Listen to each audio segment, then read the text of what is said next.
In the last lecture, we were introduced first in the first lecture. Of course, not everyone here was there in the previous lecture. So in the last lecture, we took just MATLAB basics. So if you are in this lecture, you probably know what happened last lecture. And if you weren't there, you probably already have the knowledge.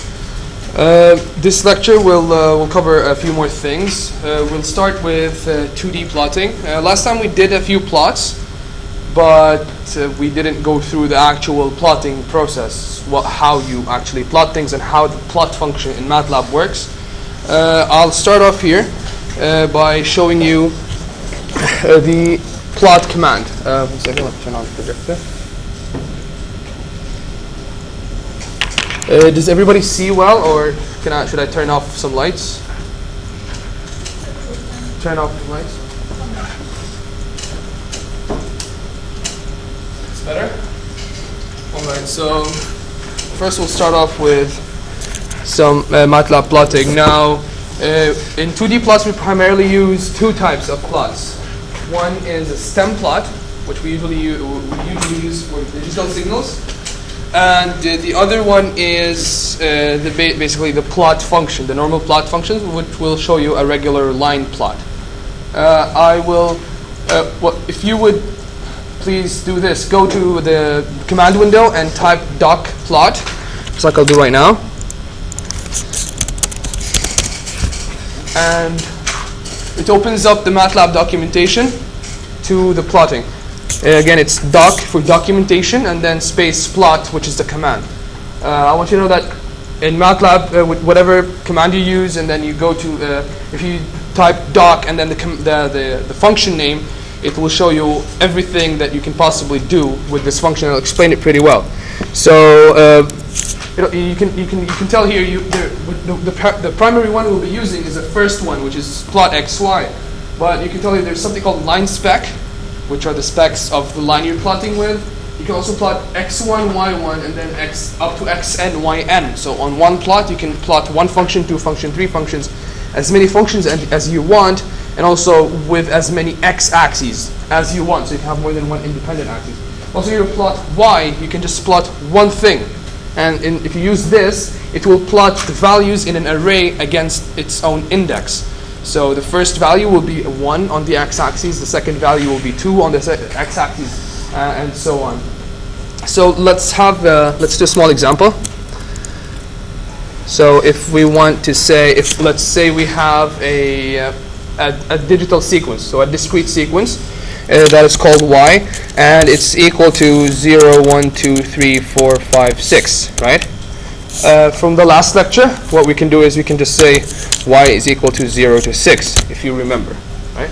So if you do this, and then we'll just say we'll just say plot y, correct?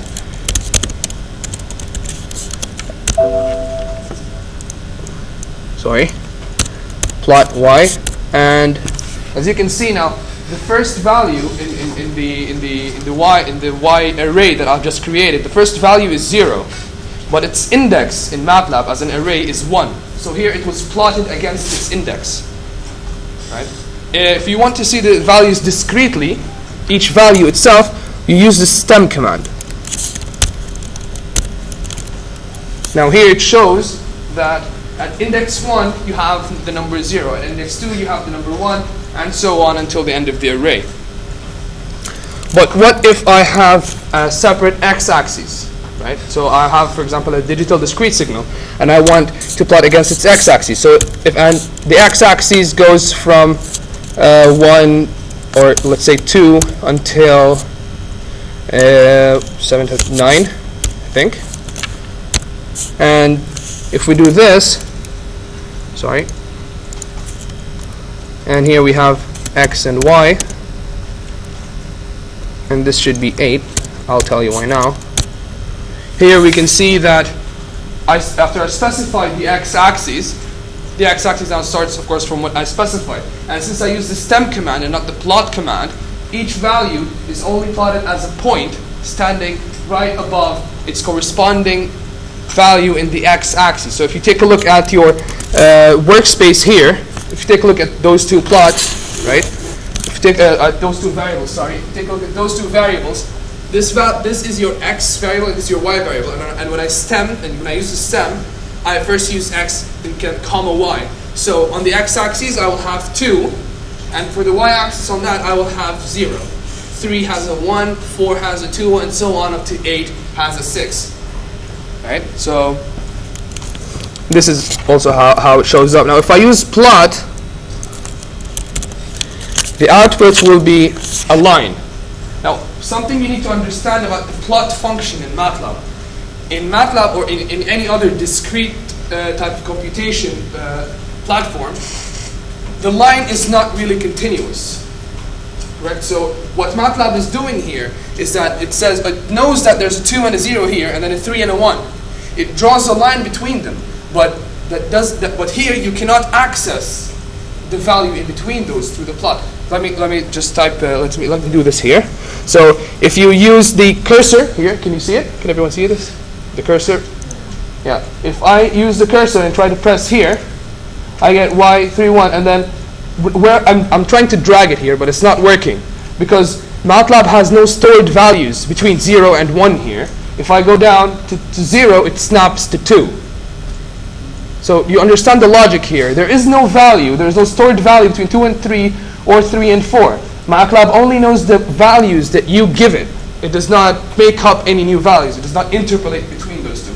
So the line here is purely artificial and only graphical, and you cannot retrieve any information from it.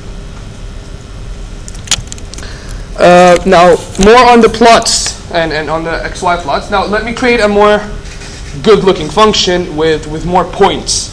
So if I want to create, last time we used the cosine function, so this time let's just use a sine function. If I want to create a time axis first, so the time goes from 0 in intervals of 0.01, and it goes up to 5 seconds. And let me say that my signal y is a sine with a frequency of 10 hertz, or yeah, let's say it's with a frequency of 10 hertz. So 10 times 2 times pi times t, which is the x-axis, right? And then I want to plot t versus y, correct? Now, pay attention to the point, to the fact again that I mentioned this the last time. I mentioned it again. When you say plot, yes, go ahead. Oh, you want me to? Okay, I'll change the font right now.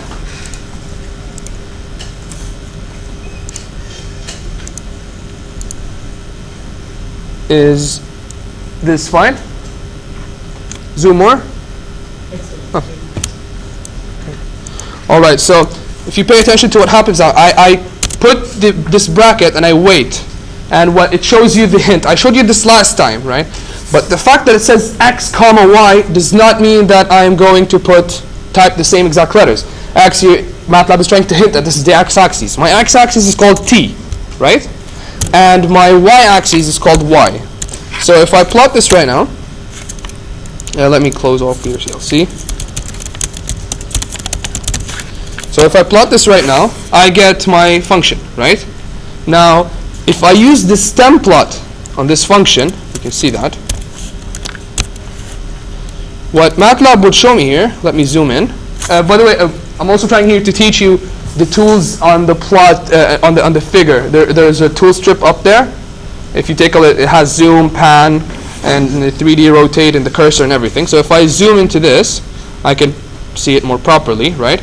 So those are only the points that MATLAB knows are there. Any point in between them, again, is not existent to MATLAB. So let me go again back to the plot. And it looks fine. Let's decrease the frequency just so we can see it better. 2.5 seconds. 2.5 hertz and F9. Okay, so now we can see it better. Now it's a plot, and it's only defined every 0.1 seconds as on the x-axis. Now I can see the plot, but the axes are not labeled. I don't know. Well, like if somebody rotates the page, they don't have to necessarily know which is the x and which is the y-axis. So in MATLAB also lets you label things on your plots. So you can go ahead and say x label, and you say it is called time, right? This is how we define strings in MATLAB, by the way. It's just an apostrophe, like this one, and you also close it with an apostrophe. If you execute this right now, you can see that time appeared below the x-axis. The same you can do with y. So this is a y label, and this is called amplitude. And if we execute it, you can see that amplitude has appeared there. You can also do this from the figure window itself. So if you go to, I think it is tools, yes, and then edit plot. Does everybody see it? Okay, now after I press on edit plot, those black dots there appeared, right? You can double click on the plot itself, and if you see, this window will appear, and now you can virtually play with all the properties of the plot itself. So I can make the line thicker, or the line look different. I can make the color different. You can play play with the thickness of the line. You can do all those kinds of things from this menu. So let's do it again. It is on.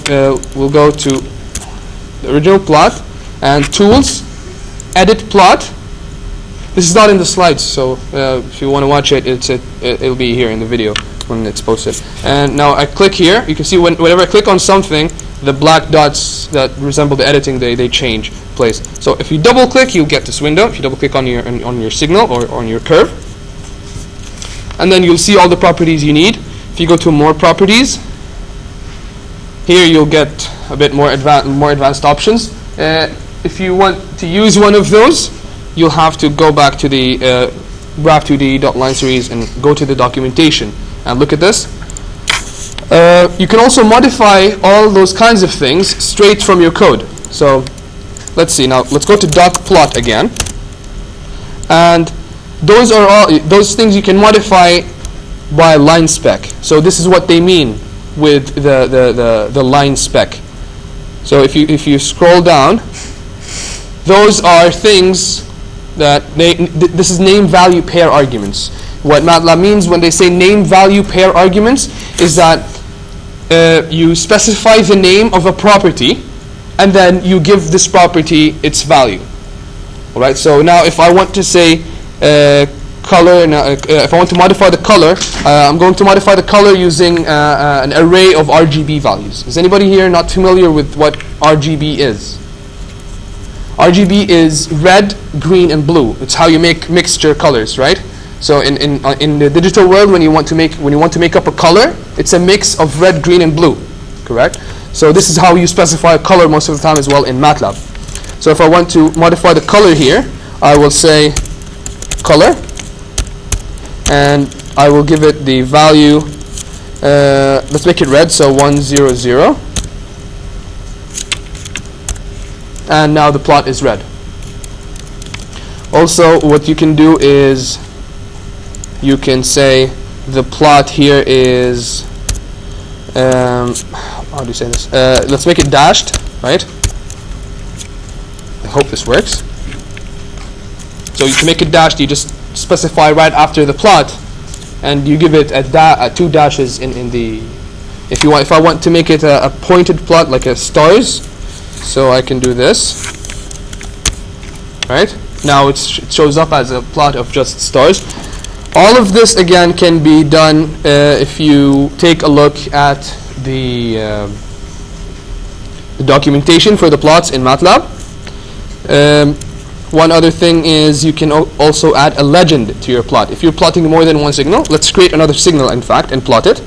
So I want to create a signal called y2, right? And this y2 will be a cosine of the same frequency. So let's say cosine 2.5 times 2 times pi times t. And I also want to plot it. So let's do this. Let's keep this as dashed. And let's say now again, when you want to plot another plot on the same window, you need to specify the x-axis again. So it's t again, and then y2. All right. So now we know here from this plot command that I'm going to plot y against t, and it's going to be dashed. And then I'm going to plot y2 against t, but I didn't specify how it will look like. So it will come up just as a regular line. Right? But now if I print out this plot and I want to show it to someone, they have no clue which is the cosine and which is the sine. Well, unless they know basic signals and they know that the cosine starts from 1 and the sine starts from 0. But nevertheless, let's create a legend, right? So you go here, actually let's look it up in the documentation to show it to you guys. And you just say legend here.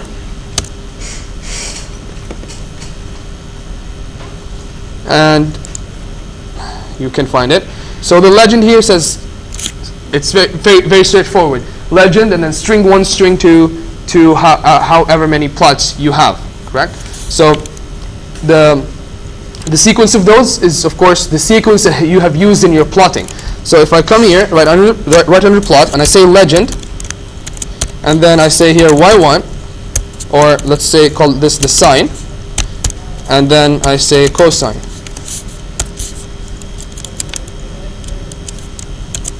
Now what it will do is it will see what is the first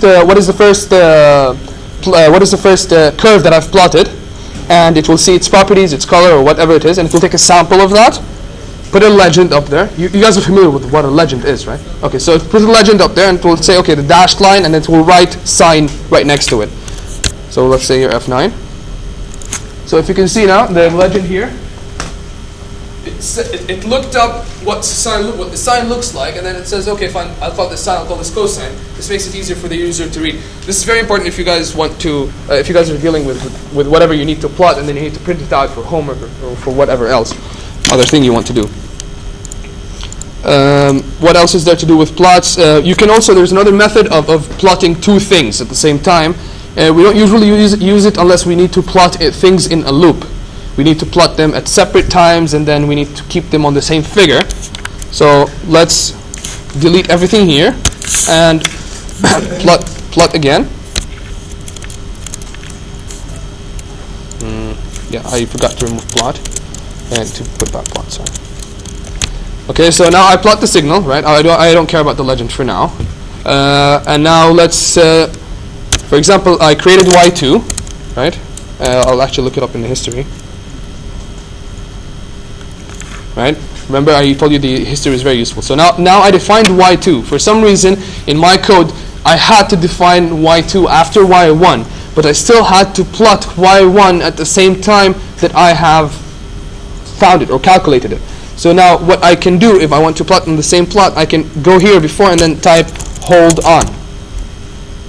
Right? So what this will do is it will look at that figure, and it will hold all the information on it. It will not change anything on it. It will hold the picture as if it's now changed from a plot to just a JPEG picture. It will hold it, and then it will plot everything I do next. So even now if I say plot t y2, it will still show up. Oh, sorry. It's t. Right, so now it shows up. See, the problem here now is that since I held everything before as a JPEG, and the information no longer exists, so MATLAB starts like it always does. It starts by plotting a blue line. So now I have two blue lines which I can't distinguish from. So if you want to do this and you still want to differentiate between your plots, you have to change the spec yourself manually. So let's say here. Now you can see that the plotted one is different. You can also change the color. Other than the previous command we called color, I think you can do this. So r double dash will give you a red dashed line. So there are so many ways to do every single thing in MATLAB, and we can't cover them all. So I'm just trying to give you what I know and what I usually use here. I guess that's it for the plotting. Now there's one more thing, which is annotation. Right. So let's yes. So basically, the hold on command is just a sort of a different method of plotting two plots. Yes, it's a different method of plotting two things at once. But what you need to keep in mind when you use hold is that MATLAB loses what has been in the plot before. Now it's just an image on the plot. It's not actual data. Okay. Get it? So now it says it doesn't. If you saw when I plotted the second one the first time, it also showed up as a blue line. But if I do this, if I do this and I plot them one at a time, I plot them both at the same time, they won't have the same color because I plotted them both at the same time without using hold. Now one is blue and one is green because MATLAB knows that I'm plotting two signals and I of course need to tell which is which. But when I use hold, MATLAB disregards that. Okay, so now let's define another function. Let's say I want to define x squared, correct? So y is equal to x squared. Can anybody say? Can anybody tell me why I used the dot? We explained this in the last lecture. Why did I use the dot? Exactly. So I used the dot here. I used this dot notation because I want to square every element in x. If I use x squared, it will take the array x and multiply it, matrix multiplication, with itself, and it will give me an error because t squared here. It will multiply everything in t. It will multiply t by itself, and that doesn't make sense because here, try to do this. You can't because if you're using matrix multiplication, and the dimension here of t is 1 times 501. You can't multiply a matrix or a vector of 1 times 501 with another one that is 1 501 because the dimensions don't match. You need to multiply it with exactly. You need to multiply with 501 times 1, so then your matrix multiplication will match. When you use the dot operator, however, everything will be okay because the dot operator means element-wise power. So it will take every element in x and then multiply that element by itself, which is basically squaring it. If the dimension is 1, 1. If the dimension is 1, 1, it doesn't matter. Then you have scalars, correct? So if the dimension is 1, 1. Whether you add the dot or you don't. Excuse me? Whether you add the dot or you don't. Yes, if you're using a one dimension, like just 1 by 1, it's a scalar, so it doesn't matter if it's a matrix or element-wise operation, correct? And also, like if you add something to a matrix, if you say 3 plus and then a matrix, it will add 3 to every element in that. Okay, so yt squared. Let's just take a look at this. So plot t and y. Right. So now this is the square. Now, what if I want in my code to tell to be able to tell what is the minimum, what is the maximum? It's usually useful for numerical programs. You want to maximize minimize the error, maximize the accuracy, or whatever. So to tell where the minimum is, here we're going to come across a few functions. We're going to come across a function called find, and we're going to come across a function called minimum or min. So we first need to again understand that when you want to plot something on MATLAB, you need to think about the indices, the index of the things you are plotting. You're not thinking about the actual number you're going to, right? So if I want to plot, if I want to put a label or I want to put anything at the point where this array, because here I'm plotting an array, right? Where this array is a minimum, I need to find the index first. I need to find the index of where that array reaches a minimum. So what I say is, let's test this on the command window. I'll raise this up a bit. Does everybody see it? Okay. So here on the command window, let's say that min index is equal to find y equal min y. I'll explain this in a second. Let's just make sure it works, right? So the minimum index is 1 here, which is very intuitive, right? If I try to find the maximum, I use the function maxy, which is also the last one because it's a function that goes from 0 to 25. If we try to do this, let's say -5, right? Now let me execute this code for you. Okay. Now here it will be clearer because now the minimum index is not supposed to be 1 again. We don't know exactly where the minimum index is. We know it corresponds to 0, right?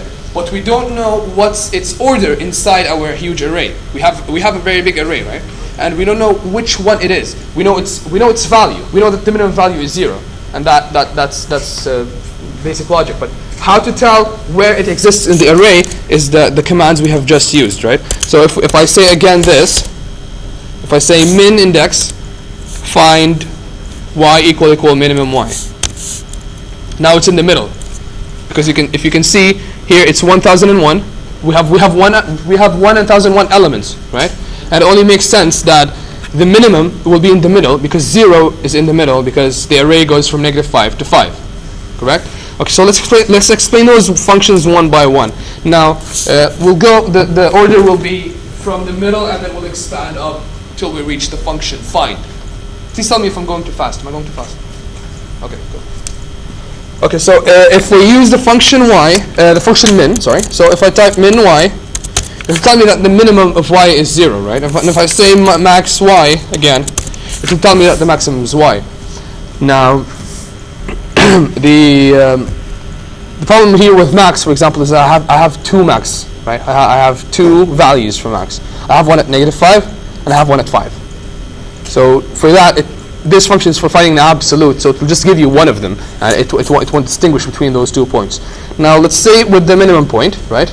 So we know that after we execute this, we know that the minimum value is 0. Now we need to find this minimum value.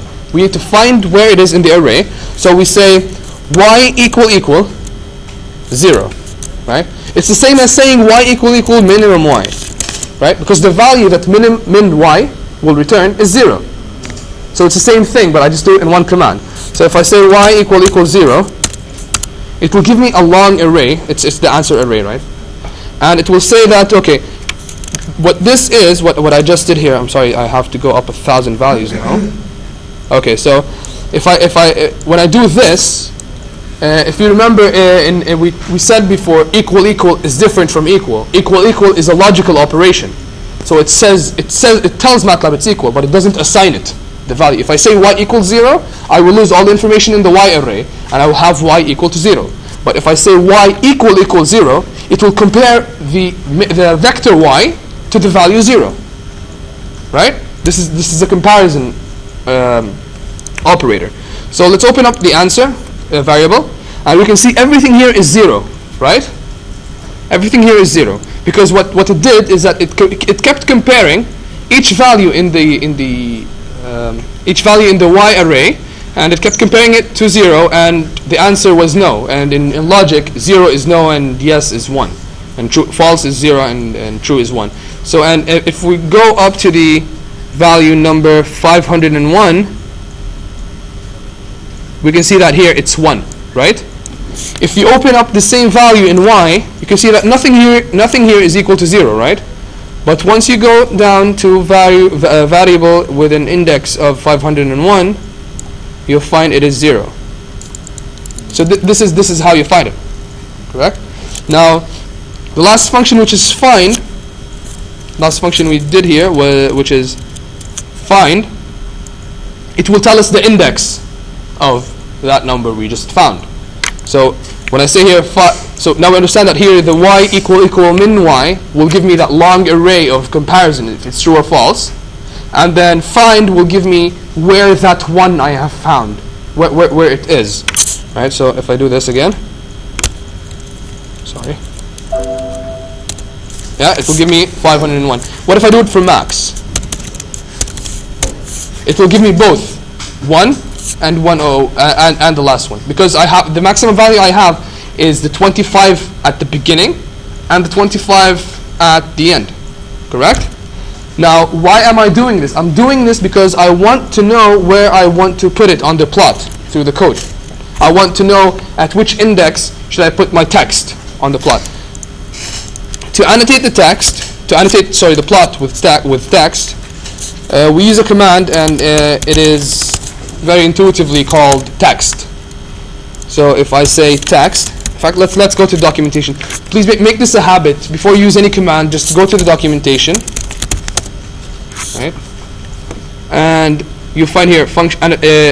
You can see on the left side, it's under graphics, 2 and 3D plots, formatting and annotation, functions, and you can see text, right?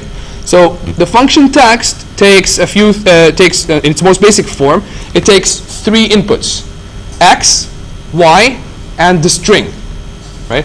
So the string is what you want to write, of course, and x and y are the coordinates in indices. because please don't forget, this plot is no longer a plot of a math function just like you write it. Like MATLAB plots the indices against each other. So it goes to x, this index, y, this index, and then put a point there. Correct? So now I need to give here the indices. So I need to find also the index on the y-axis. So if I want to do that now, let's say now x annotation equals on the x-axis, right? Yes. Can you use the help instead of doc text? Okay, if you use help, I'll show you. If you use help, what you will get here in the command window is an explanation of how to use the function, right? In its most basic form, and it's not complete if you get. Also, it's within the command window. Exactly. It's just, if you see it's here, it's giving you the first one in the documentation, right? But then if you go to the documentation itself, you'll see a lot more ways to use the function, right? And this also explains the function itself, and it gives you here an example, a whole example where you can actually just go through it and learn how to do it step by step on your own pace. But the problem, of course, here again is they don't. If they use, for example, a dot operator here, they don't tell you why they use it, because they assume that you know the dot means element-wise operation and such things as well. So let's say we know that we want to find the x-axis of where we want to annotate. So x underscore annotation is find, right? We want to find the minimum value of y, right? So y equal min and y.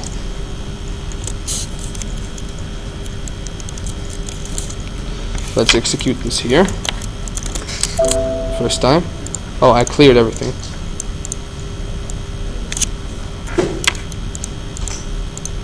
Okay, so let's do this here once. So now you can see we also got this index as 501, and also let's specify the y index.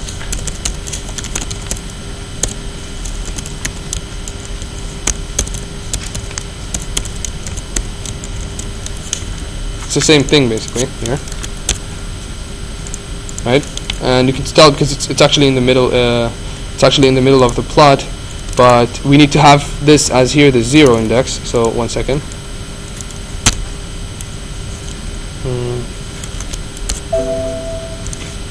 This is kind of actually.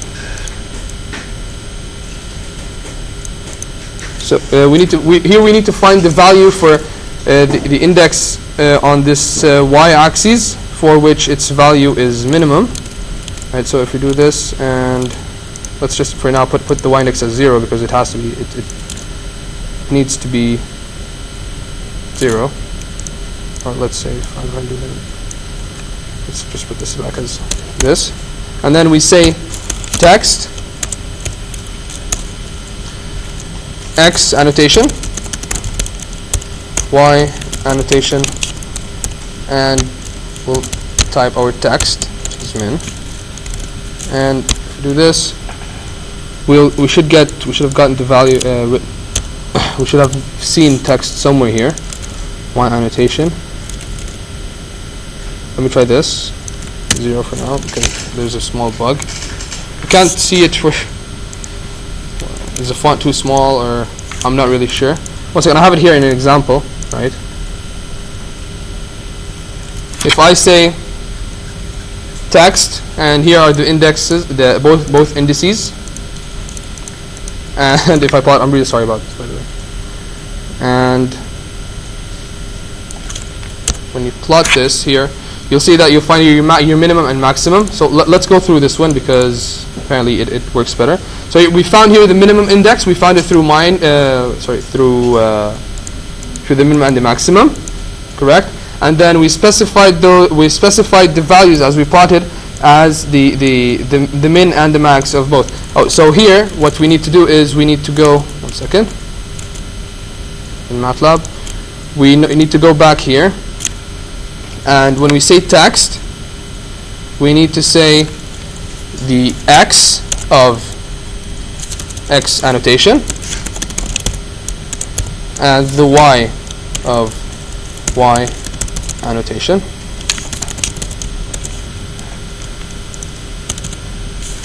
And if we execute this, t. And now we can see min here. Can everybody see it? Okay, so the problem we were facing was we weren't indexing. It's also a problem with indices. We always have problems with it. The problem here was we need to give x and y on the plot, right? We need to give them as indices. So once we found those indices here, we need to specify them again here as indices with respect to each axis. Right? So first you find the index, and by the way, both indices should be the same. So if you find one of them and you replace it here, it's basically still the same. So we first found this index and this index, and then when we pass them to text, we need to also pass them as an index to the x-axis, and then pass it as an index to the y-axis. All right. So this is the most basic form of annotation. And again, you can also do the annotation from this menu when you want to edit your plot. If you go to Tools and Edit Plot again, you double-click this, and you'll be able to add text, do everything here from all of these menus: insert, a label, a title, a text box, a rectangle, an ellipse. So you can literally just you can just put in a text box here, and you can type text in it. There are also ways to do this from the command line, but we can't teach all of that right now. So we'll move on to the next topic. After plotting comes the structures, right? We're left with, sorry, I'm really sorry, we were left with the subplots, by the way. So now what if we want to use MATLAB and plot more than one function in the same figure, but without having to plot them over each other, right? So now again, I'll plot the cosine and the sine both in one figure, but without putting them over each other. So let me see again. So y is equal to sine 2.5 times 2 times pi times t, and y2 is equal to cosine 2.5 times 2 times pi times t, right? And now first I create a figure with this, right? So if you type this command figure, it will open a figure for you.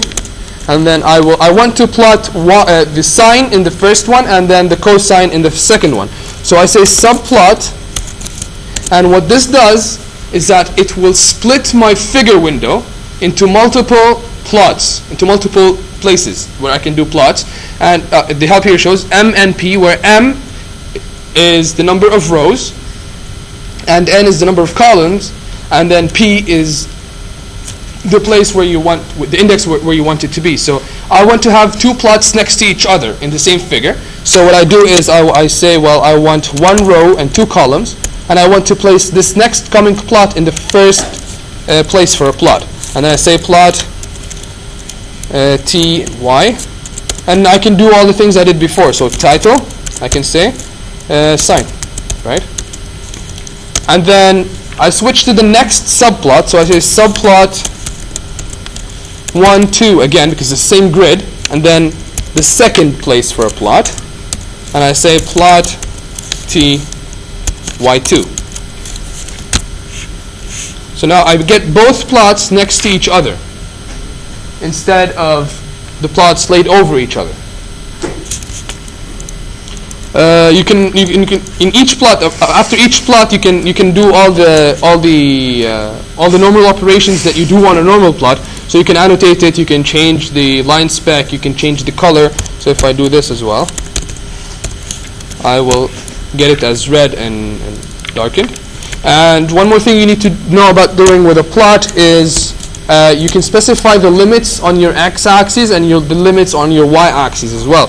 So I can say ylim, or let's say xlim, because we need to see all the y. So if we say xlim, right, and I have it here from -5 to 5, right, but I want to have it from 1 to 5. And if I plot, you can see the x-axis here changed from 1 to 5, but this x-axis is still from -5 to 5 because it plots the whole x-axis. If I change the ylim, the y here, it's going from -1 to 1, so let's make it from -½ to half. And you can see here the function was cut in the middle of its ascend and descend, because the limits here were changed from negative half to half, as I have specified here in the code. This can also still be changed from the properties editor. The numbers in the subplot bracket. I already said this. Okay, in the subplot, the first number specify. Now you see this figure. One second. Let me just type this figure. Right. So this opens up a figure. Right. Now when you send the command subplot, what it does is that it will split this figure into a matrix, basically, or into a table of separate figures, of separate plots. Sorry. So the first number, the m argument, if when the hint shows up, it tells you into how many rows you want to split it. The second argument is how many columns you want to split it. The last argument is this next plot that I'm plotting. Which one would it take? It will count this 1, 2, 3, 4, and goes on and goes on. So 1, 2, 1 will plot the right one, and then 1, 2, 2 will plot the left one. And by the way, in this you can also change, like for example here, if I remove 1, 2, 1, if I remove the commas between 1, 2, 1, it still doesn't matter. But in general, it's not very good to use it. It still works if I remove the commas between the numbers and I type it as 121. All right. Let's just hope that this is it for plots. And now we'll go into structures. This is a slightly drastic movement. So now we were plotting, and now we're going to talk about a new data type. The new data type that we're talking about, we're going to talk about, is called structures. Structures are mainly used when you want to store variables in a descriptive manner for the user. So if I want to use, if I want to specify, if I have a certain shape, and I want to specify its dimensions. So if I say, okay, well, I have a rectangle, and I want to save its dimensions as height and width. But I don't want to create a separate variable called rectangle height and then another variable called rectangle width. What I can do is I can create a structure that describes everything about this rectangle. So the notation here is how you can see it. So the first one here, you just set rectangle dot dimensions dot height, and it will and equal 3, right? And then you can type rectangle dot dimensions dot width equal 8, and then it will store those in a structure. If we do it in the command window,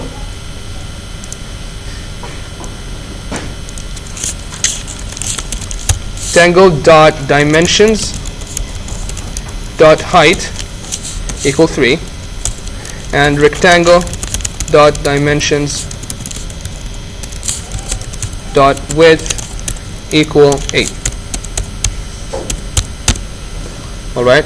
If you take a look at the workspace here, it will say 1 times 1 struct, which means it's a structure, right?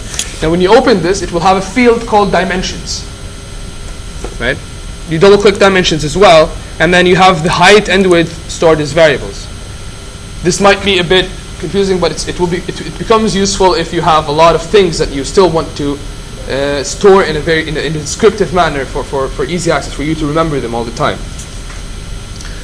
The amount of dots you can have, as far as I know, is unlimited.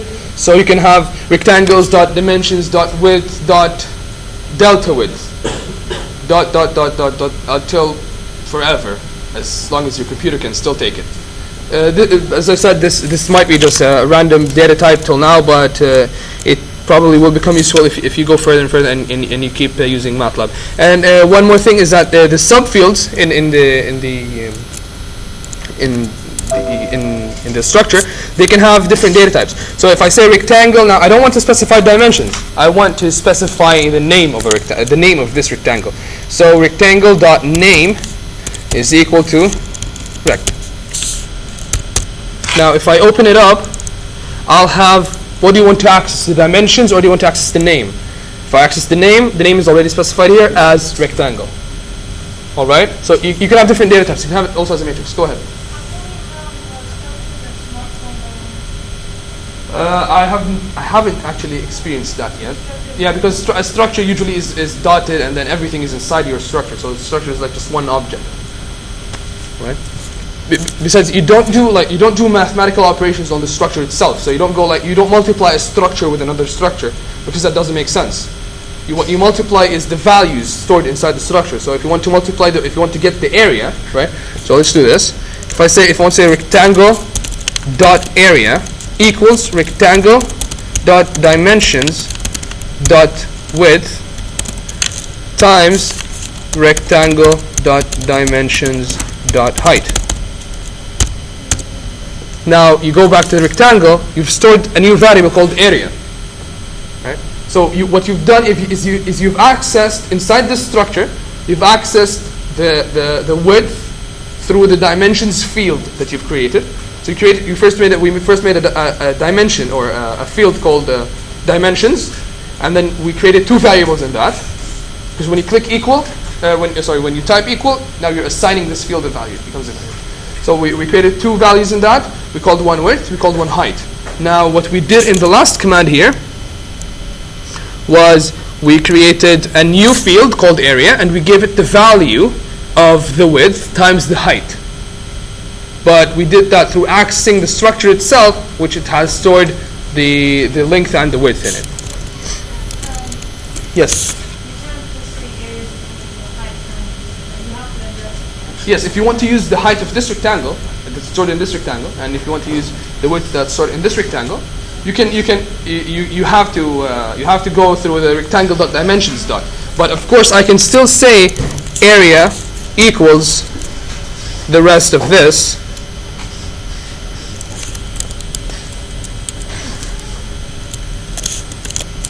I can still do this, right? But now what I've done is I've created a separate variable in the workspace. It doesn't belong to the structure, and its name is area. But if I still want to keep it relative to it, I still want to keep in mind that this area belongs to this rectangle, I put it in the structure of this rectangle. We move now to another data type. This data type is, as far as I know, it's almost MATLAB specific. It's called a cell array. It's very useful, but it's a bit counterintuitive to all the other types of variables used in MATLAB. A cell array is basically, it's a matrix, and what we've learned about the matrices before in MATLAB is that they can hold one type of variable. So they can only hold characters, or they can only hold integers, or they can only hold floats, but only one at the same time. The cell array can store anything in each cell. So in the cell array, in the first cell you can have a matrix. In the second cell you can have a character. In the third cell you can have a matrix of characters. In the fourth cell you can have a structure. And in the fifth cell you can have another cell array. So this becomes very useful if you want to sort all your data in a compact manner, and all the data is split into multiple types. Yes?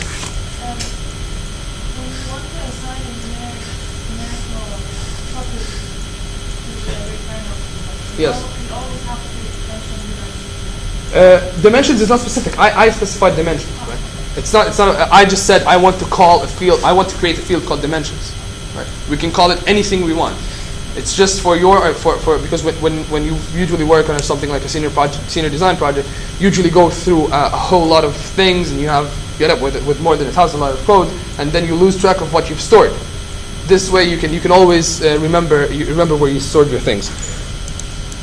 Again, now in cell arrays, the problem with cell arrays is the indexing.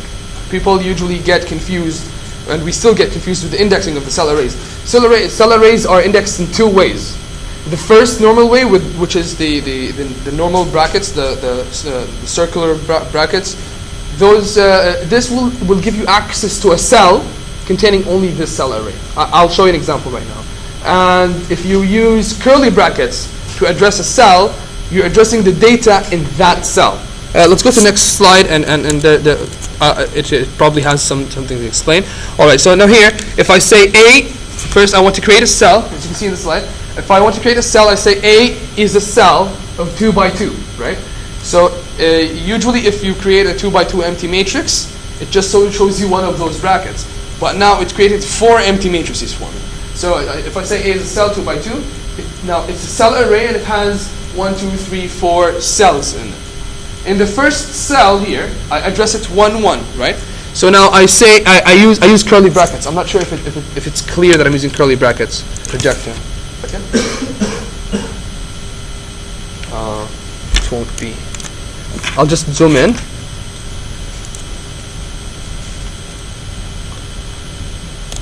Is it clear now that I'm using curly brackets? Okay, so if I say, and now I want to assign the data inside the first one, I want to assign it, I want to make it an identity matrix. We used the identity function before, right? So here I say A, and I address the first cell, which is indexed 1, 1. I assign it the identity matrix, and it becomes a 4 by 4 matrix, which is identity. And then I want to assign this one, which is indexed 1, 2. I want to assign it a string, for example. I call it, this is a cell array. And then in the third one, which is this one, this is the index 2, 1. I create a structure here. This is how I create a structure, by the way, struct. If you want to create an empty structure, you just say struct. If you want to create one straight away with the data, you can just use the dot notation. And then in the last one, I just stored the number 5. It's just a matrix of 1 by 1 and contains the number 5. So here now, if you can see, the cell array is a very convenient place to put lots of data types and a lot of things in just one variable and make it easy to retrieve. The only thing that is confusing about it is the notation. I'll show a small example right now. Okay, so if I want to do the same as we did here, clear CLC. If I say A equals cell 2 by 2, now we have the empty cell, correct? And if I say A 1 1 again equals I4, right?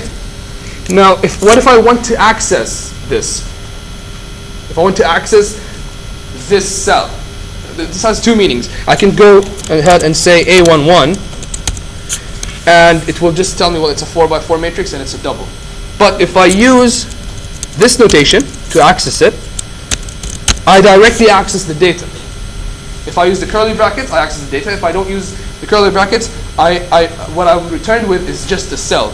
Let me do this again and look at the workspace here. See the answer? Okay, I'll do this one more time. So if I do this, look at the answer variable, right? In the workspace there. If you look at the answer variable, double click it, it's a 4 by 4 double, right? So it's just a regular matrix. But if I access it with regular curved brackets, answer becomes a cell, right? So now I can further put more cells in it. So I don't access the data here. I access a cell with only the cell that I have tried to retrieve. Is this confusing? It's a bit confusing. It's good? Okay. So after the cell arrays, we're going to talk basically about the keyboard input.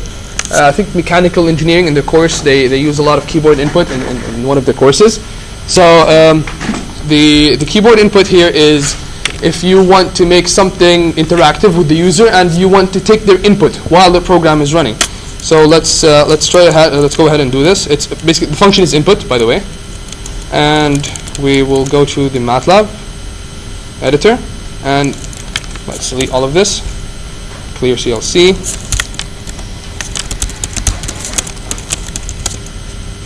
Alright, so let's say we want to prompt the user for a number and then raise it to the power of 3.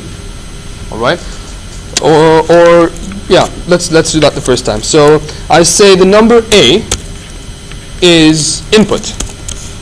And for this input, I'm going to display some text to the user. So he or she knows what to give the keyboard, or what to type into the keyboard. So I'll say, what is the number you want to raise to the power of 3? And then I end it with a \n. \n here means a new line. If you have done anything close to programming, you like even HTML, I think it has the \n or a break. So do this, right? And then we say A is equal, A is, or answer, or B is equal to A to the power of 3, right? I don't put a semicolon here because I actually want to see the output. So let's run this. What is the number you want to raise to the power of 3? And if I say 3 here, I press enter and it says B equals 27. 3 to the power 3 is 27. What if I want to get an inverse, if I want the inverse of a matrix? So I say here inv A, right? And I say, what is the matrix you want to invert? The text I type doesn't matter, by the way. It's just to illustrate to the user what he or she needs to input. So I also press F9 here again, and I say, it says, what is the matrix you want to invert? And let me say, I forgot to put an end line here, so I'm going to start the input from this point. Everyone can see it. So I'll use a 2 by 2 matrix. I'll say 1, 2, and 3, 4. I'll make an input. The expression to the left hand is not a valid target for assignments. Oh, because I forgot to clear here, right? So first time, what happened is I created the variable a, right? And I said I gave it the value 3. Now I'm trying to put a matrix in it because I didn't delete it from the workspace. So that's the problem. If I press delete here, if I delete this from the workspace, I have to stop execution, right? And delete both of those. It's like just like pressing clear, and now I can run it again. And I say the matrix I want to invert is 1, 2, then 3, 4, and it gives me the inverse B, which and then outputs it because I didn't have the semicolon at the end. Is this clear to everyone? All right. There's one other thing called reading from text files. Right? In this, this is also something people usually use. Now, what if I have a text file? It's a .txt or a .dat or whatever it is. And if I have a .text file and I want to read the values in there one by one, I want to take all those values and then keep reading them, but I don't want to read them as text. I want to read them as a matrix or as a number. If I want to do this manually, I'll have to print it or put it on the side of the screen and then copy them one by one into my own matrix. But if I can, there's a way in MATLAB in which you can read them very quickly. Let's go to the documentation first. Right. So we need to clear CLC, and let's exit everything in here. And let's say doc text scan. Right. So now text scan says, well, text scan will give you C, and you need to give it 2 things: a file identification number and a format spec. So how is it going to read the text? You need to tell what is in this text. So let's say that let's create a text file, right? Notepad, and let's put this in the text file: 1, 2, and then 3, 4, right? Let's save it in Documents and then MATLAB. And let's call it matrix.txt. Alright? And after I've done this, I should go and see it in the current folder here.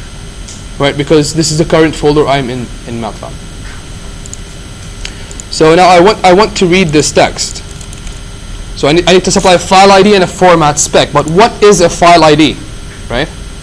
You can go ahead here and tap at the file ID, and it says this file ID should be a numeric scalar, so it should be just a number, a scalar number. But what it is still very unclear. You need to use fopen to get that number exactly. But let's see how this happens. Read a string, right? Or the example is right here. To do this, you need to use fopen. Anyway, so let's use fopen, right? And fopen will give you the file ID. Again, I'll open up fopen for you here. And this is fopen. Right? Fopen will give you the file ID and give you a scalar number. And all you should point it to is the file name in your current folder. So if I say file ID is equal to fopen matrix.txt. The file name should be a string, by the way. Right? Now let me just execute this alone by itself, especially in the statement. What? Oh. So here file ID is 3, right? And it also tells us this, that the file ID, if it's open, it will tell you, it will give you a scalar that is equal to or greater than 3. And if it couldn't find the file, this file ID will be -1. So since it's 3, we know that it has opened the file. Now, how do we scan the text? Right? So if you want to scan the text, you say, well, okay, C will be text scan, and then we'll say, well, okay, we'll give it the file ID that we stored before, and then we'll need to give it something called the format spec. Now, let's go back here and see what the format spec is, because the format spec can be pretty much a little bit complicated. Text scan, and let's read non-default. Here, the format spec, right? So here it will tell you that if you are going to read integers, this is what you need. Integers or signed integers. This is what you need. This is those are the values that you can assign to format spec.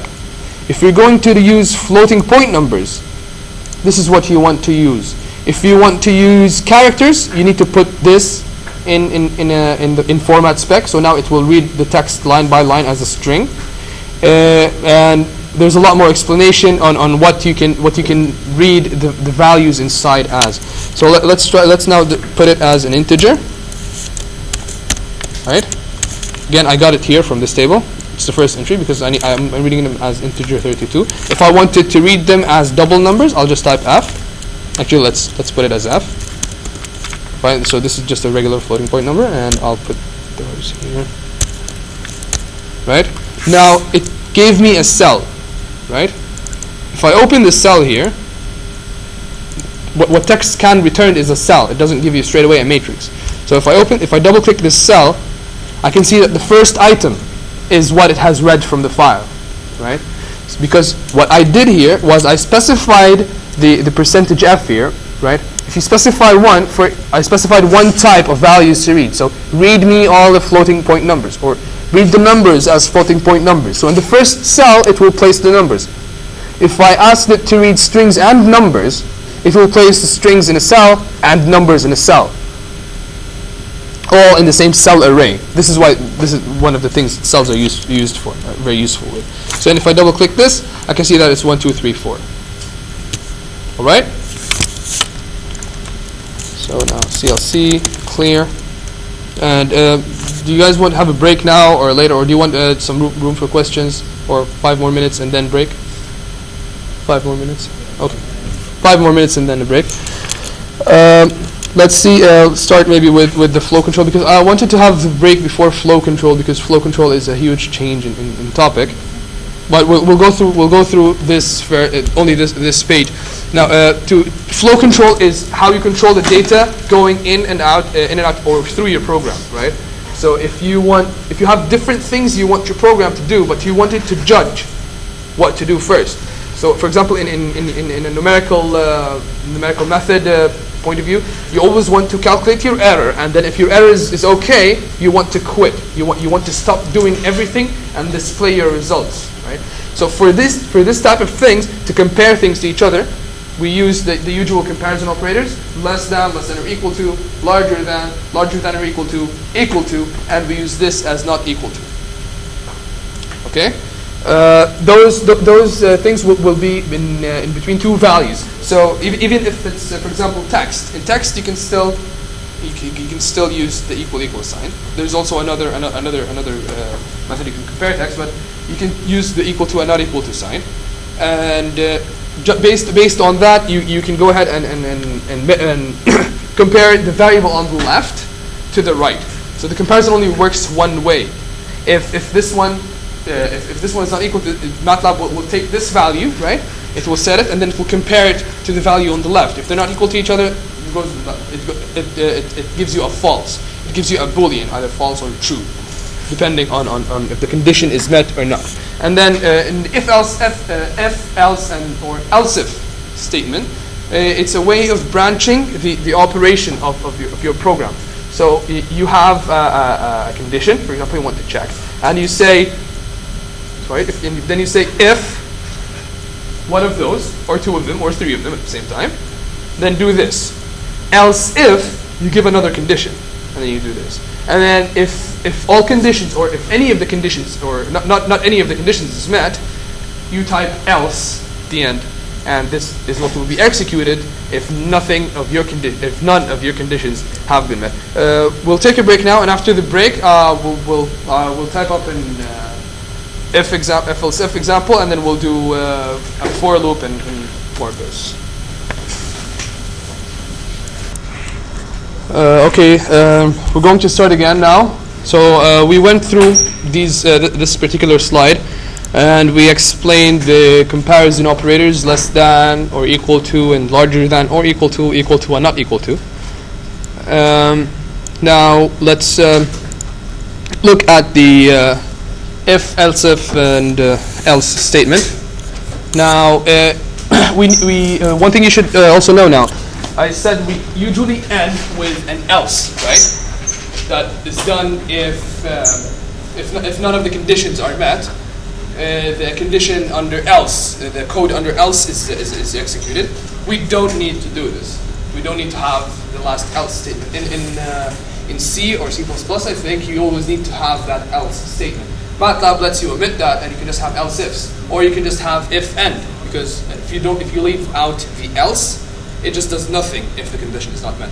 So let's see this now. This is basically this is a code here. I wrote it. It won't work if you copy and paste it because it's written on PowerPoint. But now what we're doing here. Let's go through this and see what we can understand. Now, first of all, I have an arbitrary variable called I, right? And it has a numerical value.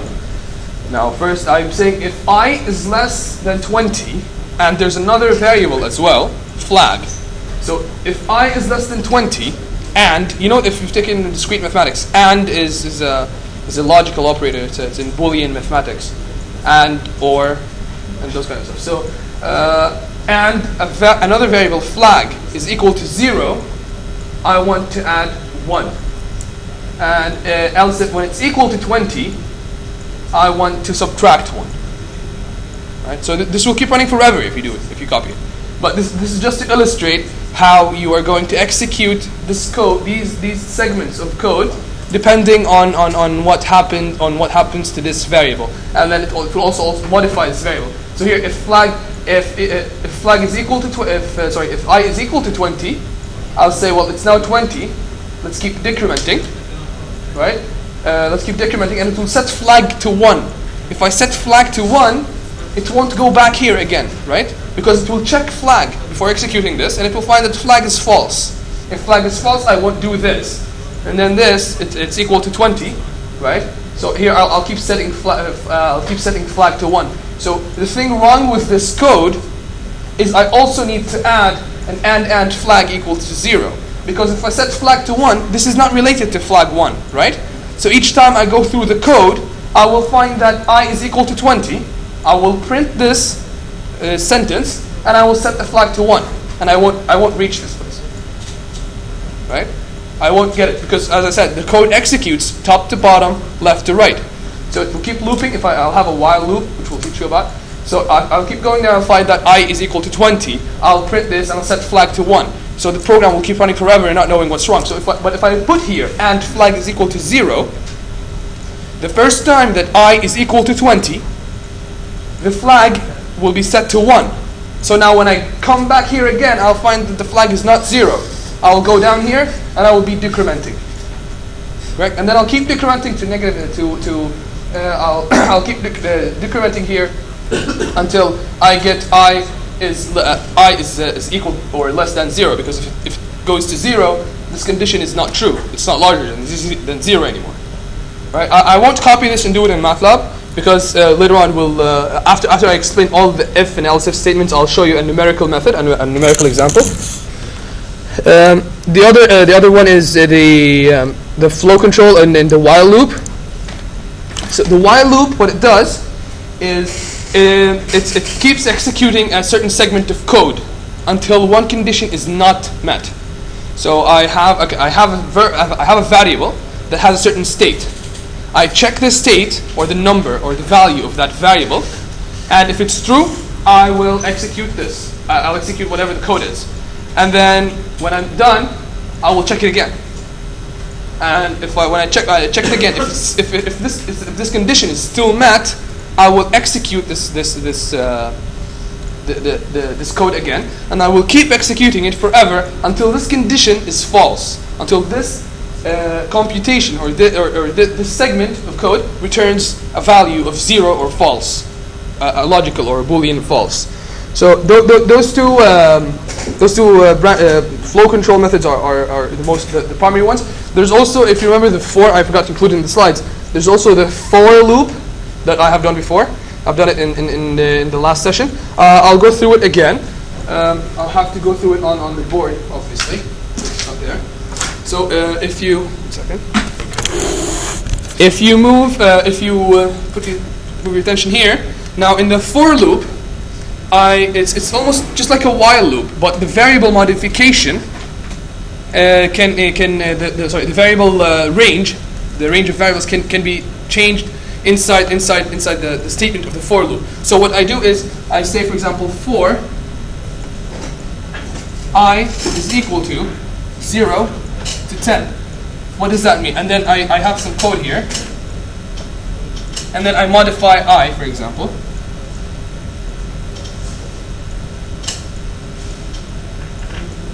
Right? Sorry. So here, if I say for I equals 0, colon 10, I execute code, and then I say I is equal to I plus 1, and I say then end. Right? So this end here, it's like the end of this for loop. When you reach end, you'll go back here. Right? Or also what it will do, if you exclude this, right? It will scroll through this. Because what does 0, 10 mean? 0, 10 is 0, 1, 2, and until 10, right? So it's the same if I write this as I, 0, 1, 2, and until 10, right? So now the variable modification is done inside the statement of the for loop. And it will do this 11 times. 1, 2, 3, and up to 10. So from 0 to 10, that's 11 numbers, right? So that's 11 separate times. It will execute this code 11 separate times. The code looping, the looping mechanisms in MATLAB are very widely used. If you're doing an application where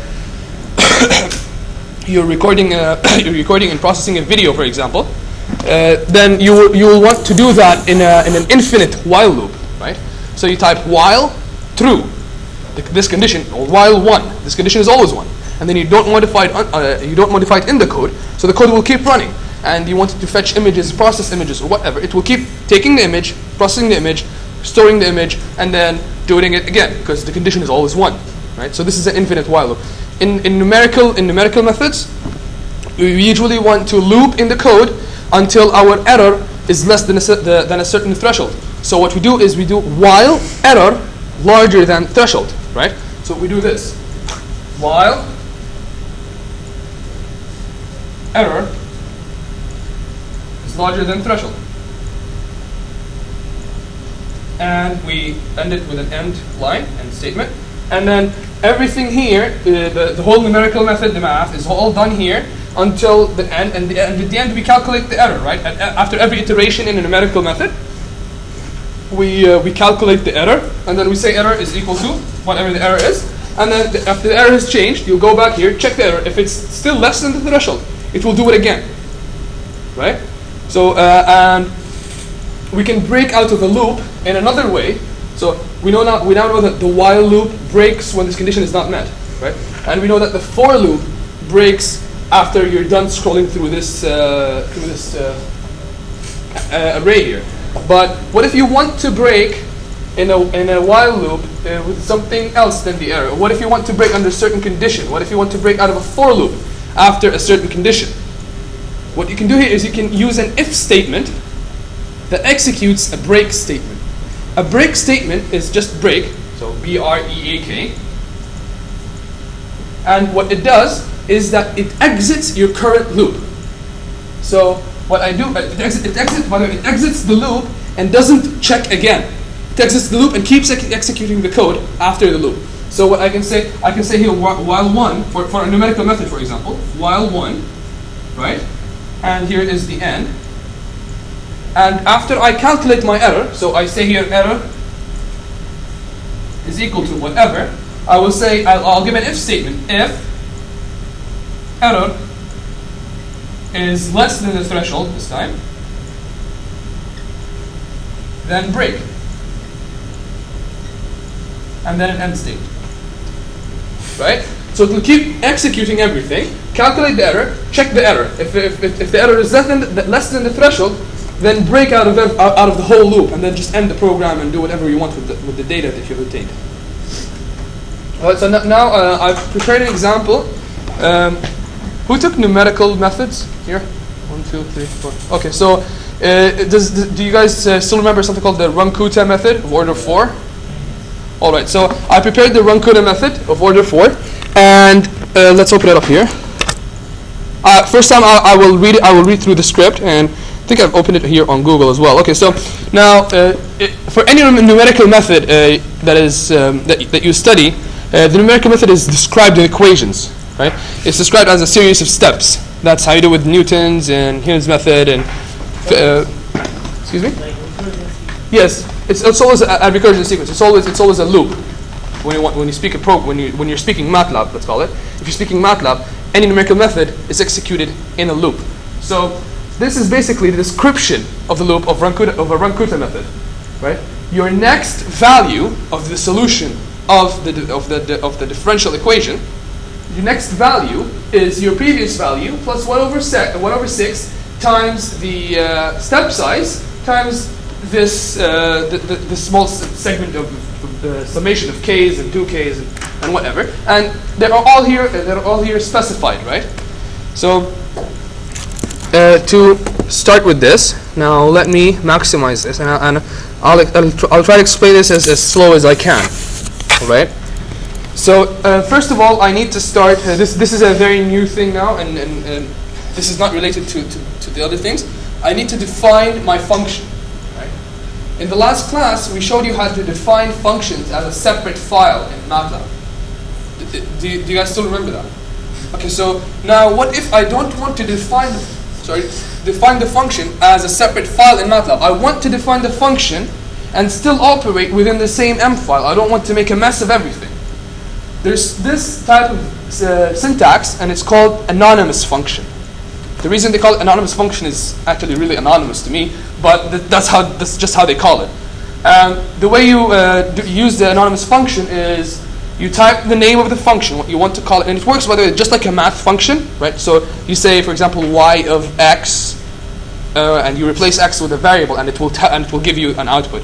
So if you define here in this one, it's negative 2x plus y squared. Negative 2xy squared. Correct? So here, what I do is, now this differential equation is a function of the two variables, x and y. So it's a function, the derivative is a function of itself and the independent variable. Let me show you the actual differential equation here on the board.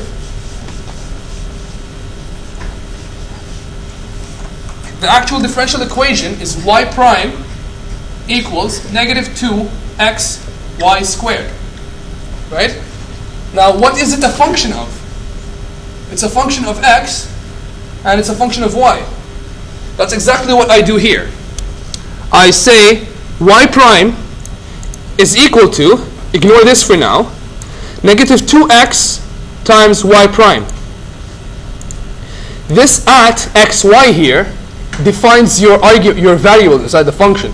So now when I want to call the function, when I want to say something along the lines of yp of 1 and 2, it means that we'll execute this and replace x with 1 and y with 2. Just like any normal mathematical function. And this has the exact same functionality as when you want to do it in a separate M file like last time, but then is it really worth to make an M file just for one line? So that's why we use it here. I then create a vector or an empty matrix, let's call it, called y solution, right, which is the solution for which will contain the solution for it. Because the solution of this function, right, should be y. Correct? That's my goal. That's what I want to obtain at the final stage of the algorithm. So you create an empty matrix here. You don't have to create an empty matrix all the time, but since I want to specify an initial condition, right? Because here we also have the initial condition y at 0 is equal to 1. Correct? So if y at 0 is equal to 1, I also want to specify that initial condition. So I have to create an array, a matrix, that will store the values of my original function. And then I say y solution at 1 is equal to 1. Please be careful. I didn't call it what. Here it's y of 0 is equal to 1, right? But here I'm not speaking of indexes. Here I'm speaking about y at x equals 0, right? In the code here, I'm saying y at the first index, because I'm starting from 0, right? But when you specify here y solution, you say y at the first index is equal to 1, which means y at 0. I then specify the number of maximum iterations. Actually, this is not necessary in Runkuta, so let's just comment it out. In Runkuta, there is no number of iterations. You just do one iteration for each step. The step size, we can tell from the original description of the method that there is a step size you need to use, because you solve the function over an interval. You obtain the solution from 0 to 0.4, from 0 to 0.6, or whatever. And then here I specified a and b as the starts of the interval. So now that I have where I want to start, where I want to end, and the step size, I can use this to create my independent axes, or my x variable, right? Because x is the independent variable, and I can easily do it using a, h, b, right? A colon b, a colon h colon b, which is go from a to b with a step size of h. And then what I want to do is I want to loop. Now this is our loop here, right? And what it will do, it says, okay, well then for I, let's see. Now I want to draw the vectors here for you. All right. So it will say, if it says for I from 1 to numal x, can anybody guess what numal means? Exactly. Oh yeah, it's in the comment. Okay, right. So that numal is the number of elements. So if I'm going to from 1 to numal minus 1, so it's going 1. The number of elements is what? In the number of elements is in x. I'm going from 0 to 0.4 in a step of 0.2. So I have 0, 0.2, 0.4. The number is 3. But I want to go a step back. So I want 1, 0, 1, 2, right? So it's now it will go from 1 to 2, basically. And then I execute the method here. I calculate the k's, all of them, k1, k2, k3, and then I type this as y solution at the next interval, right? If you go back to this method, if you go back to this page, on Wikipedia, which describes the method itself, that's exactly what it says. It says the next value, right? Y at index n plus 1 is equal the current value at y plus 1 over 6 times h times the summation of those 2 k's and 2 k's. And that's exactly what I do here. At the end, y is the same one times 1 over 6, which is the step size. And 1 over 6, actually, is it 1 over 6 or 2 here? No, yeah, it's 1 over 6 times h. And where is h here? Sorry, times h.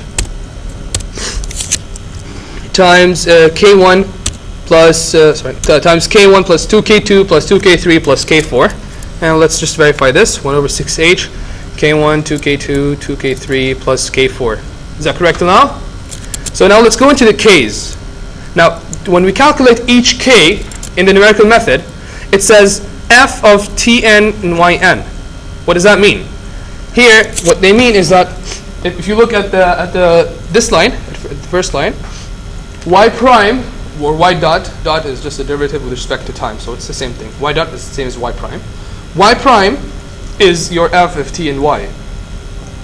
So this is my y prime, the one I defined here at the start. So each time they say f of something, it means this function y prime that I've defined here of those two things. So the k1 is the f of the current x value at this current index, and then and the y at this current index. K2 is the f at this current index plus half the step size, and the second argument is the current y or solution index plus half plus the step size over 2 times k1. So if you keep taking a look at this, and then finally we can still verify that this is the same here. Y plus h over 2, and then y sol I plus half k1. So now let's just execute this and see what it gives us. Sorry, let's dock this again, and here it gave us a solution, right? So what it did here, what the program did, and let's go through the debugger now. Let me go through the debugger. This is also a very useful tool. Okay. First things first, the debugger lets you execute the code step by step to check what's wrong with it, right? So let's stop the code here, or let's stop the code here, because then here you'll have to specify something about the anonymous function, which we don't need to be concerned with now. So and then I go to the editor and I run. So now you can see the green arrow means, well, I stopped before executing this line, and now I stopped, right? And you can keep looking at your workspace all the time, right? So the only thing it did is it created yp, which is my anonymous function, and then you can say step. Now I have created my variable.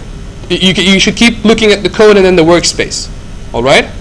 And then if I say step again, now it created 1 at the first index. If I step, now I've created my step size, my 0, and my 0.4 as the end, and then I create my axes, right? Now what you want to do here is press the step in, so you can go into the loop. If you press step, it will execute one loop. It will execute one iteration of the loop. That's not what you want to do, right? You want to go into the loop. You want to see what happens in the loop. So you press step in, and now it still didn't do anything, right? It just went into this loop. Now you can step, and I have done my K1, right?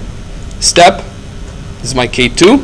You can see them coming up all coming up in the workspace. And then I step again, I create K3, step, create K4, and now then I will create another value, right? Because y solution of I plus 1, y solution of the next index, because my value of I is 1 now, right? But I've already specified the value of I on the first one. That's the initial condition. So now I ask for another step, and now you can see it added the next value to y solution, because I said y solution of I plus 1 is equal to y solution of I, and then I added all the I executed. It's just like you copy and paste straight out the box, your straight out of the book. You copy and paste your thing. Now I step again, and I will see that the values of the k's, k1, k2, k3 change, because they are relative to the steps before them, right? Because my value of I, or n here, it's changing, correct? So now I'm always referring to the backwards. This is to do with the numerical method, not MATLAB. But you can see that each time you execute, everything is changing, and then you end up creating your array of solutions, and then it stops, and you have the numerical solution. Now, do you guys feel the need that to redo this step by step together? If you do, we still kind of have time for this. If anybody feels the need to recreate this code from scratch, please raise your hand. All right. You do feel it. Okay, fine. I'll do it. Okay, so the way you should start it is, let's go from here and on title 5. Now, what we do is, now you have this numerical method, correct? And let me see what my function was. I'll just copy the function because I really need to know it beforehand. And now I already know the solution. All right. Now we'll go here and we'll say, well, this is our equation, correct? This is our anonymous function, and we'll start the code as usual with a close all, clear, CLC, right? Now I'm not going to go A, H, B. I'm just going to define H as 0.2, right? And then I know that my x-axis is from 0 in steps of H and to 0.4. That's in the definition of the problem. Okay, because it says the problem would say solve this differential equation on the interval between 0 and 0.4. All right. So then I'll also create my y solution vector, right? Sorry, equals. And then what do we need to do next? Now we've created everything we need to create beforehand, and we also need to specify y solution at the first index. When I say the first index, yeah, this is what I wanted to show you guys. Now when I say that y at the first index, I'm also specifying y with respect to x. In x, this is what we have. 0, 0.2, and 0.4, right? Now y will be 1, another value, which we still don't know them. So y at 1 means y when x is equal to 0. Get it? They're parallel to each other. So it's actually, if you want to think about it in mathematical terms, it's y of 0. But in MATLAB, it's y at the first index, y at index 1. So, and in the definition of the problem, this is 1, right? And then we can start our for loop, right? So the for loop will have for I equals 1. So I want to start from the first index. For I equals 1 to number of elements x, and then I typed up this and then I need, first of all, I need to create all the k's, correct? So I will say k1 is equal to y prime of t, or x here, at x at the current index and y at the current index, or y solution in our case, because that's what we named it. So it is x at I and y solution at I. Now what is k2? K2 is equal to the y prime, which I explained why it's f. If you look at the first line again, y prime is f of t and y.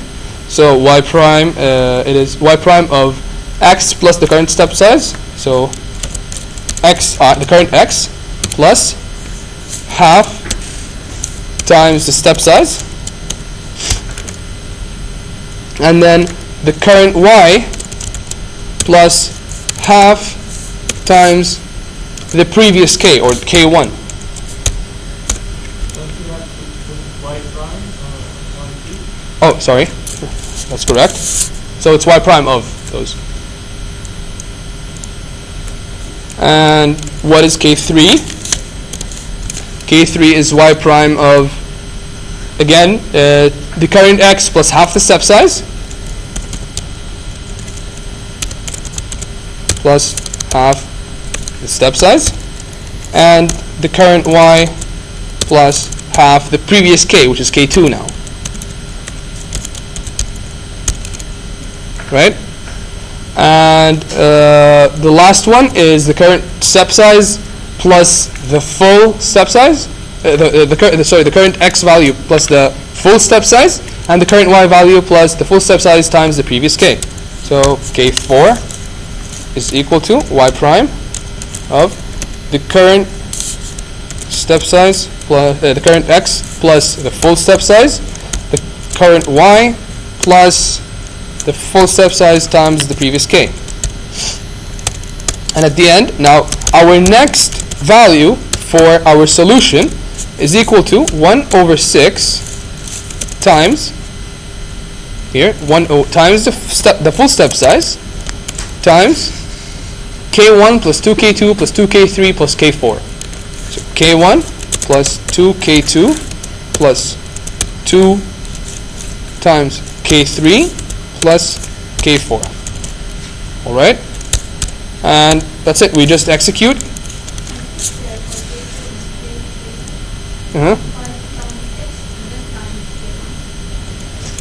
Again? Yeah.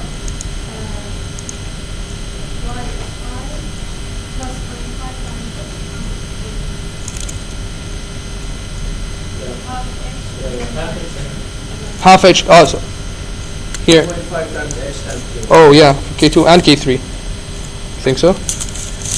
Sorry. just a copying thing.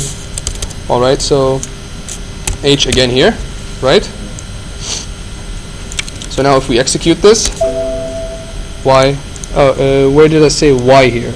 Not yp. Yeah, here I also said yi, so it's y solution, not yi. It's a solution at the current point, not y prime. And did I lose it somewhere else? No. And here we have different values, but it's probably because we copied the method in not the same correct way. Let's make sure. H times k3 yn. Yeah, it's probably something we copied wrong, but basically should have the correct idea about how to execute a numerical method in MATLAB. 1/6 times h times this. That's correct. Yeah, the solution should be close to 0.9, 0.8. But excuse me. This? It shouldn't matter because it will just go further, right? So it will only emit the last element. It will just won't execute. It won't execute for the last time. But the problem here must be from this. It's f and then y of t0 for 0, 1, 2, 3 plus half h plus half hk1, right? And then plus half hk2, and then here plus hk3. I'm sorry, I'm not going to go through all of this again, but do you feel satisfied enough with everything? Okay, thank you. Now the other thing I wanted to discuss is transfer functions. Who took a control systems course? Is taking a control systems course. A math course with Laplace in it. The Laplace transform. All right. So the transfer functions are used a lot in engineering. We use them to characterize a system. If you give something to the system, it outputs something else.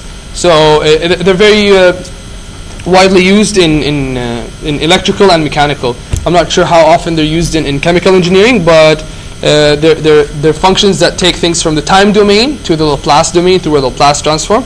That's not the scope of this, but now to use the transfer functions in MATLAB. Actually, this is I think it's part of the control systems toolbox. So if we want to use these, they usually have this format, transfer functions. They have the format of TF is equal to, let's say the transfer function, let's just call it G, because that's the usual name for it.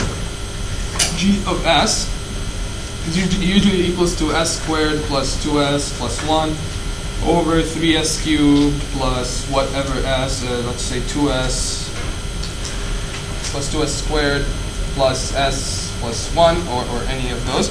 So they're usually a ratio of polynomials. Only the name of the variable is not x, it's just s, just to indicate they're in the Laplace domain. So the way we define one of those is you say g, let me clear first. The way it's defined is, first of all, you say g equals transfer function, or TF. Let's wait for the help is not showing up. So let me open up the documentation for this. Right, here's the documentation for TF. It says create transfer function model, convert to transfer function model. So if I want to do this, I will say, well, G is equal to TF, and first I specify my numerator polynomial. So the numerator polynomial, let's say it is 1, 2, 2, right? So it's x squared plus 2x plus 2. And then my denominator polynomial is 1, 2, 1. Let's say which is s squared plus 2s plus 1, and it will right away show it to you in the s domain. Right? And the variable type here, again, this is a new variable type to us. It's called transfer function TF. If you double click this, it will give you everything about this variable. So it says it's specified in the variable s.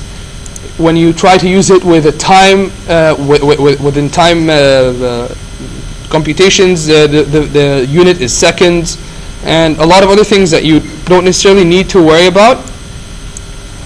So now we can characterize the system easily using MATLAB. Now if we want to do all of what we have to do right now, each of them involves around 3-4 lines of hard math on your on you do it with the calculator. However, if you say step info G, it will give you the information about the step response. In engineering, we have something called the step response of a transfer function, or the step response of a system. That means what happens when you turn the system on. In electrical engineering, specifically, because that's what I do. That's my field. In electrical engineering, for example, if you have a transfer function of a motor, right? We say the step response of a motor is what happens to the motor till it gets till its output is in steady state in its full form. So if you say step info G, it will give you the information about its rise time, settling time, minimum settling value and maximum settling value, overshoot, peak, and peak time. At what time does the response reach its peak? This is very useful if you are in any like especially electrical or mechanical engineering, and if you do some modeling in a lab or in your lab or something, and you collect your data through a DAC, you can still do this without having to transfer function if you have them in arrays. There's no time for us now to show that, but if you have the array also of your output and array of your input or your time axes, then you can also get the step info from that using the same function. You just have to give it the arrays. Again, okay, let's look at this, right?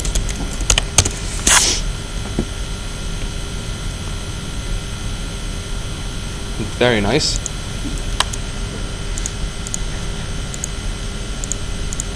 Okay, let me just pause the recording.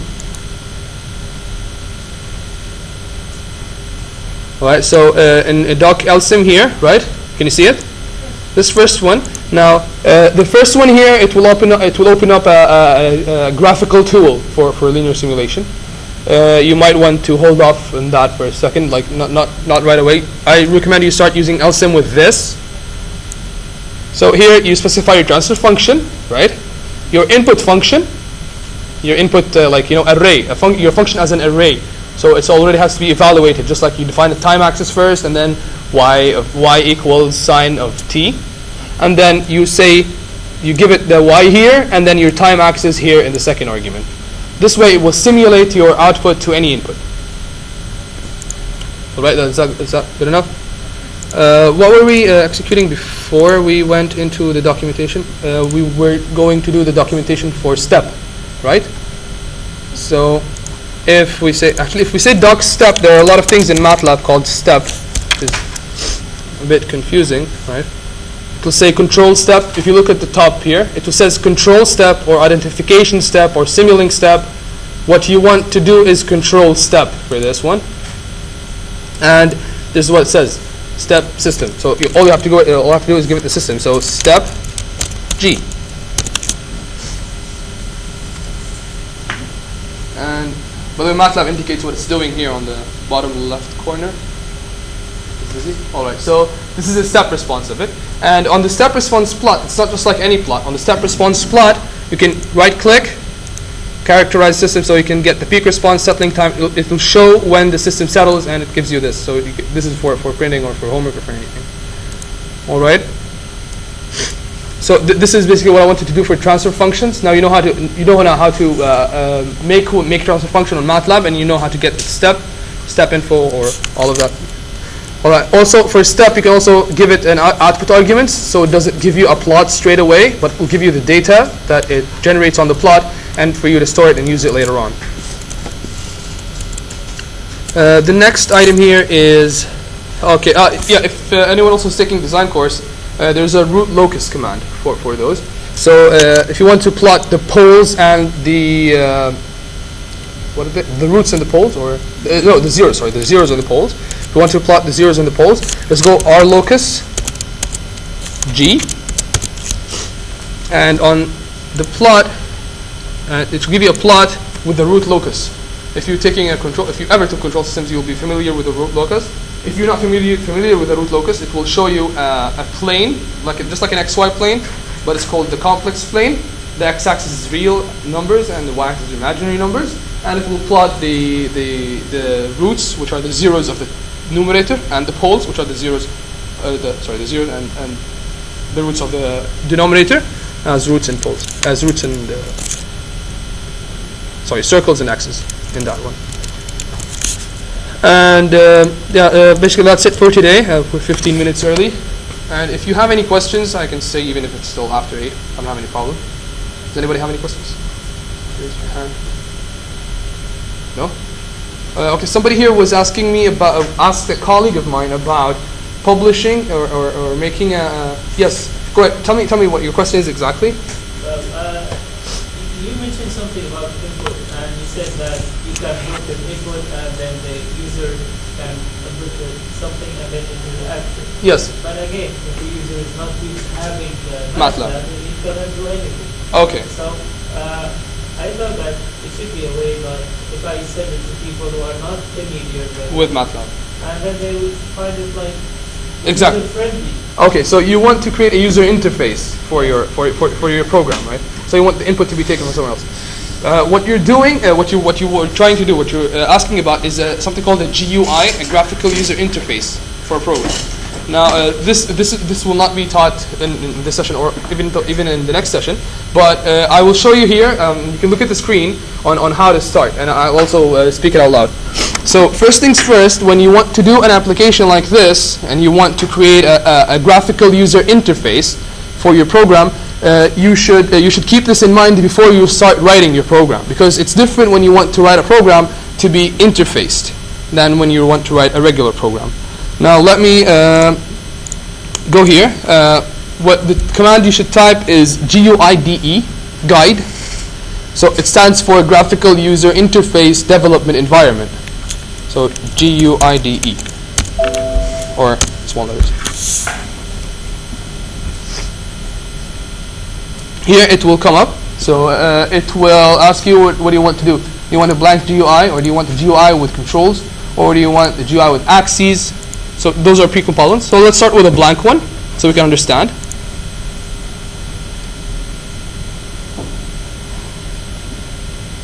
And now here you have a big space, big enough at least, where you can place one of those variables inside. So I want to take a button, for example, right? Exactly. It looks exactly like Visual Basic. But now, when you want to program what each button does, or what each, do you have any previous do you have Visual Basic experience? All right. So now, if I want to go to and see what this button does, I need to go to View Callbacks, and I go to this button's callback, right? What it will do is that it will generate the MATLAB code for me. One second. I need to save this. So it will generate the MATLAB code for me that goes with this, and you can see it's not very easy, but it will generate this MATLAB code for me. And let me go again and go here and say View Callback, right? So this function here, if you remember when we created functions in a separate file, this function will execute when I press this button. Do you get it? Yeah. Okay, so now I can also create a text field here, right? This is a text field. I can put it wherever I want, but now with the text field, you're not really pressing the text field. You're putting text in the text field, correct? So if I press right-click and callback here, it's practically useless, because I don't want my user to keep clicking on the text field. I want my user to type in the text field, and I want to fetch, or I want to retrieve the information in the text field. Correct? So for example, if I want to accommodate a numerical method, I just want to create a standard program for it, I will put a text field for the starting point, a text field for the ending point, and a text field for the step size, and another text field for defining the function.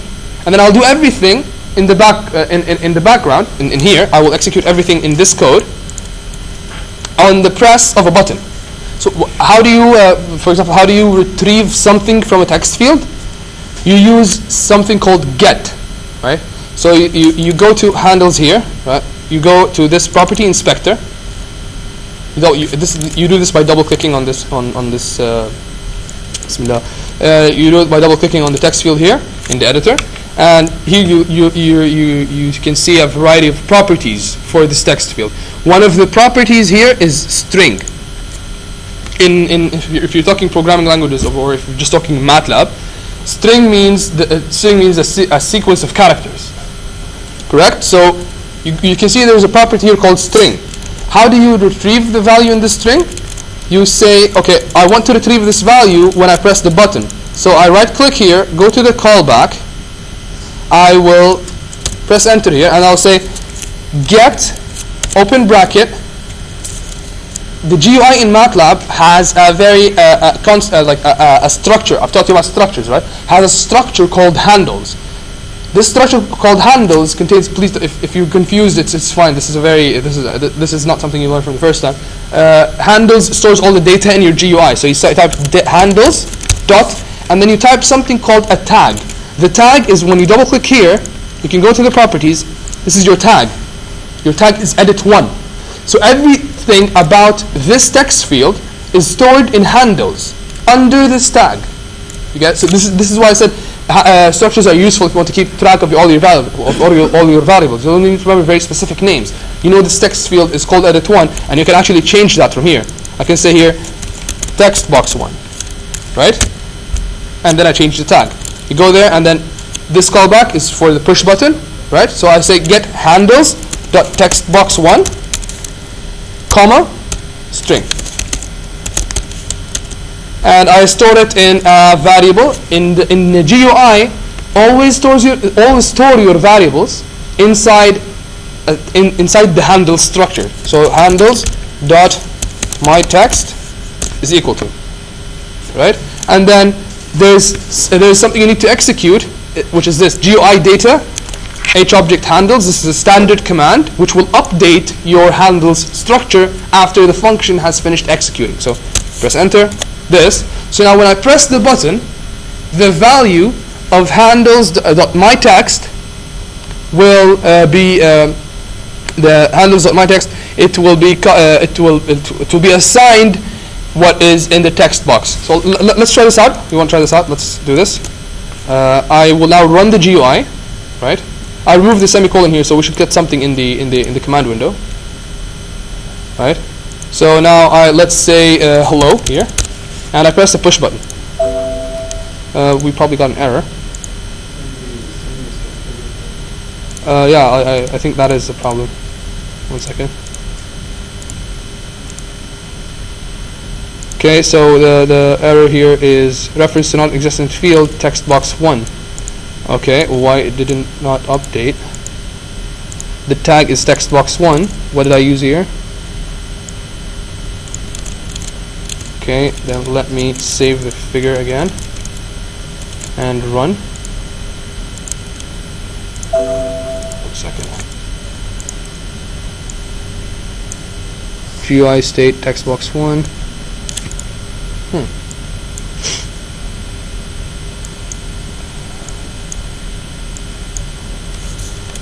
Our string handles.text box 1. I'm really confused with this. Property inspector. Go down to the string. String here is edit text. Styles edit and keep edit 1. Well, let's just delete this one and make another one and call it whatever we want. So this one is called edit 2. I will save this. When you save it, it updates your handles structure. And it updates your code as well. And this should be edit 2. You run this, and you can see you have retrieved your output. When I press, I'll do this right now, and you can't change the size, so I'll just put this on the side, right? I'll write hello world. Right, and if I push the button, as I specified, when I push the button, I use get, right, and I use get handles dot the tag, comma, string, because I want to get the property string. So I say push button, and here you can see my text. The value of my text is what? Hello world. All right. Now, of course, GUIs are much more complex. Now you can include plots, you can include 3D plots, you can include movies, you can include a camera feed. But programming with it, if you want to program with the GUI, you first need to program very well on MATLAB, and then there's a step where you need to functionize your code. Because if we do something like this, like the Rankutta method that we just did, if we do something just like this and we try to port it to a graphical user interface, this needs to be in a function by itself and not this type of function. It needs to be a function in a separate file. Those need to be parts of a handle, right? This needs to be done also in a function, correct? So everything should be in a separate function because each field and each button does a function in the GUI in MATLAB.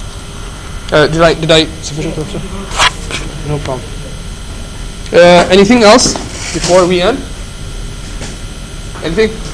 All right. Thank you everyone, and I hope this really helped. Again, I'll post this video on the website. Does anybody not have the website? Do you not have the website? Do you have the website? You don't? I'll write it here. Again, I'm sorry about the domain name.